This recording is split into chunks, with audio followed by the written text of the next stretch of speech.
My journey coming back into church started in September. I became incredibly ill and I was admitted into hospital. And it came to a point where the doctors didn't think that I would actually pull through.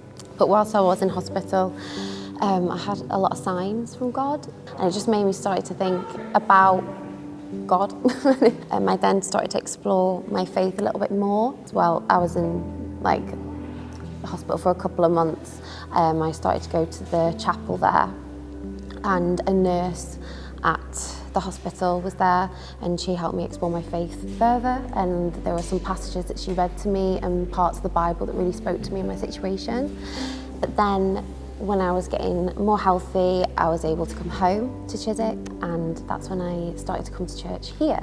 It's been something I've intended to do for a long time, and a long time before I actually came back, where I thought I could do it on my own. I felt this pull that I need to come, and so it required, I think, no, you'll go, almost telling myself, you're going. I think it was a Thursday evening. Sunday, you're going, no questions, cancel your plans, you're there.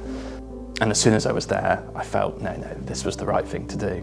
I think right before I moved to the UK, I've been away for church for a while, like a few years.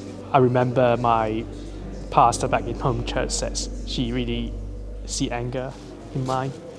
I remember when I moved to the UK, one of my mates in church says, oh, maybe it's a good time for me to pick up church again.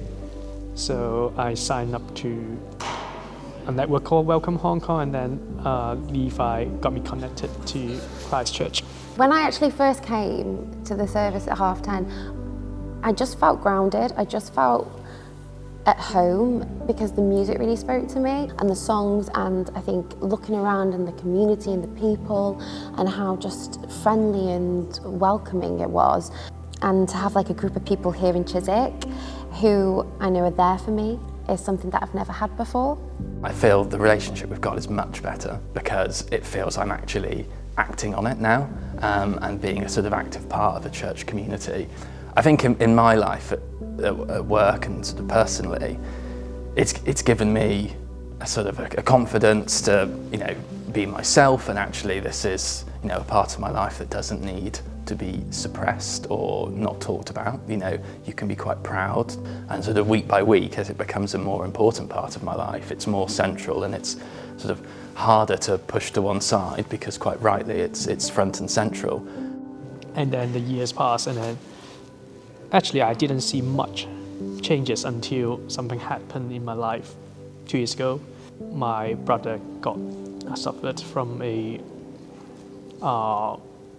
pancreatic cancer, and I received a call from my parents at one of the nights. That moment, I didn't blame God for a single moment. I just said to God, I know there's nothing we can do, there's nothing the doctor can do, there's nothing people can do, but everything is in His hand. And I just keep praying and then giving the sovereignty back to God. In a way that God turns the bad thing into good.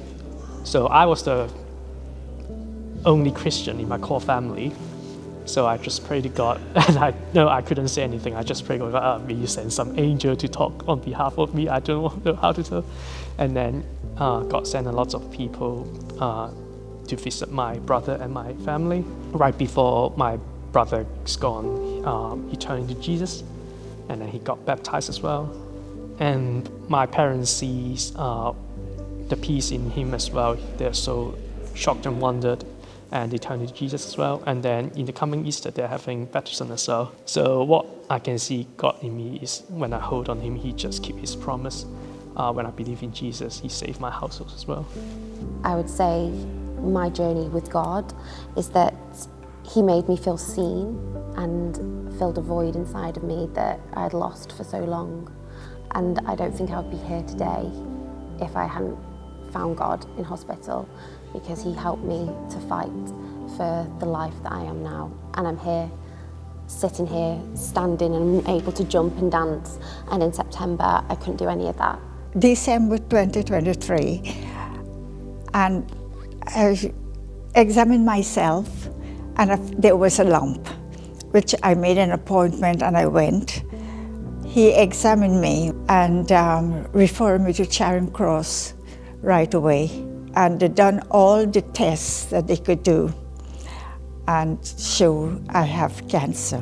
So the cancer is looking really bad. Yes. It's showing on all the tests. And lots of people were praying. Yes. And so you went in for the operation to have it removed. What happened next? Well, I had to stay overnight in hospital, and the doctor came very next early morning to see me, and she said during the op they couldn't find anything. She said, I think you could go home, and to send away everything for testing, the lump that they found. And they had me in again, said, you have no cancer, the cancer is clear. And what do you want to thank God for this morning? For my healing. I believe in Him, and the church members were praying for me. I'm going to celebrate and praise the Lord and thank Him. I thank Him every day for what He done for me. I put my trust in Him. Well, actually, it's a good question because for the past 2 years, I think it's like a relief, and of course, Jesus got raised as well. Like it's a celebration. So to me, Easter is a season of celebration.